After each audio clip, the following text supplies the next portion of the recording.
నమస్తే డిఆర్బి న్యూస్కు స్వాగతం.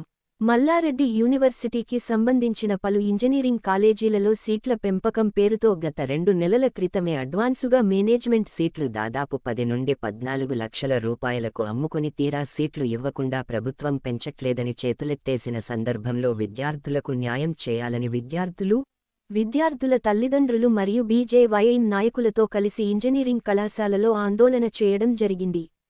వెంటనే దిగివచ్చిన యాజమాన్యం వారం రోజులలోపు విద్యార్థుల సమస్యలను పరిష్కరిస్తామని హామీ ఇవ్వడం జరిగింది. పరిష్కరించని ఎడల కాలేజీలలో ఆందోళనలు తీవ్రతరం చేస్తామని కళాశాల యాజమాన్యాన్ని హెచ్చరించడం జరిగింది.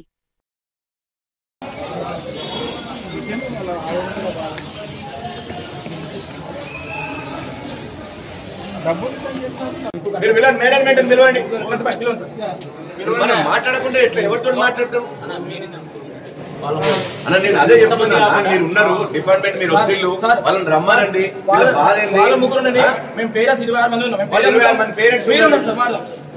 అందరు ఇన్నే ఉన్నారు, పేరెంట్స్ అందరూ ఇన్నే ఉన్నారు. అది జీవితాలతో ఆడుకోవడం మీద, విద్యార్థుల జీవితాలతో లక్షలు ఒక్కొక్కరు పుస్తకాలు అమ్ముకొని కూడా పట్టుకొచ్చి ఇలా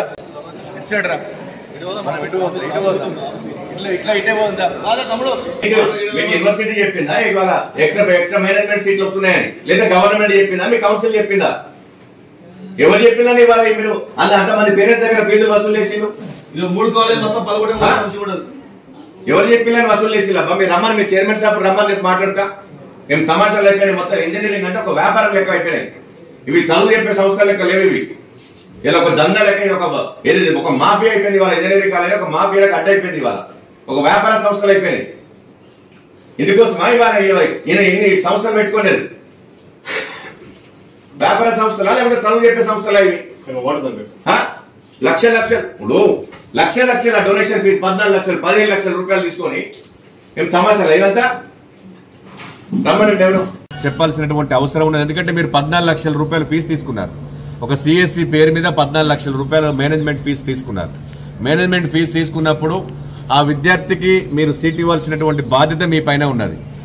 కానీ ఇప్పటి వరకు కూడా పేరెంట్స్ ను పిలిచి యాజమాన్యం కూడా మాట్లాడకపోవడం చాలా విడ్డూరమైనటువంటిది.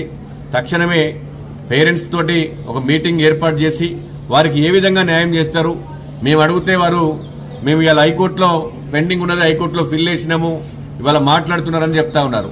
మీరు హైకోర్టులో మాట్లాడతారా, సుప్రీంకోర్టులో మాట్లాడతారా, లేకపోతే ప్రభుత్వంతో మాట్లాడతారా? మాకు కావాల్సింది విద్యార్థికి న్యాయం జరగాలి. ఫీజులు లక్షల రూపాయలు తీసుకున్నటువంటి వసూలు చేసినటువంటి మీరు ఆ ఒక విద్యార్థికి న్యాయం చేయాలని చెప్పేసి మేము భారతీయ జనతా యువమోర్చా తరఫున మేము డిమాండ్ చేస్తా ఉన్నాం. విద్యార్థులకు న్యాయం చేయని పక్షాన ఆందోళనలు కూడా తీవ్రతరం చేయాల్సినటువంటి అవసరం ఉన్నది. వారి మేనేజ్మెంట్ కూడా ఇప్పుడు తప్పకుండా మేము న్యాయం చేస్తామని చెప్పేసి చెప్పారు. న్యాయం చేయకపోతే మాత్రం మేము వారికి వారం రోజుల డెడ్ లైన్ విధిస్తా ఉన్నాం. వారం రోజుల్లో విద్యార్థులు ఎంతమంది దగ్గర అయితే మీరు ఫీజులు వసూలు చేసిల్లో ఆ విద్యార్థులకు తక్షణమే వారం రోజుల్లోపు న్యాయం చేయకపోతే మాత్రం ఆందోళనలు తీవ్రతరం చేస్తాం. ఈ కాలేజీలను ముట్టడిస్తాం. మీ కాలేజీలు కూడా ఎట్లా నడుపుకుంటారో చూస్తాం. అడుగడుగున కాలేజీ యాజమాన్యాన్ని గాని మీకు సంబంధించినటువంటి ఎవరైతే ఉన్నారో గత ప్రభుత్వంలో అధికారంలో ఉన్నటువంటి వ్యక్తులు ఉన్నారో వాళ్ళని కూడా అడ్డుకునేటువంటి పరిస్థితి ఏర్పడుతుంది. అందాక తెచ్చుకోవద్దని చెప్పేసి యాజమాన్యాలను కోరుతా ఉన్నాం. వెంటనే విద్యార్థులకు న్యాయం చేయాలని చెప్పేసి డిమాండ్ చేస్తా ఉన్నాం.